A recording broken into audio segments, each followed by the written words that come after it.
సంగం యుగ మహత్వాన్ని తెలుసుకుని ఒకటికి అనేక సార్లు ప్రతిఫలాన్ని ప్రాప్తి చేసుకునే సర్వప్రాప్తి సంపన్న భవ. సంగం యుగంలో బాప్దాదా మాట ఇస్తున్నారు. ఒకటి ఇవ్వండి, లక్ష తీసుకోండి.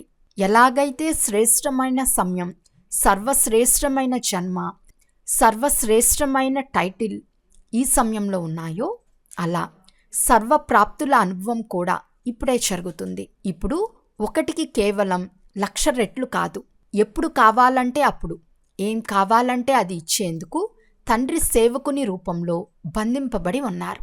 ఒకటికి లెక్కలేనన్ని సార్లు రిటర్న్ లభిస్తుంది. ఎందుకంటే వర్తమాన సమయంలో స్వయం వర్ధాతయే మీ వారిగా ఉన్నారు. ఎప్పుడైతే బీజమైన తండ్రి మీ చేతిలో ఉన్నారో అప్పుడు బీజం ద్వారా ఏం కావాలంటే అది సెకండ్లో తీసుకుని సర్వప్రాప్తులతో సంపన్నంగా అవ్వగలరు.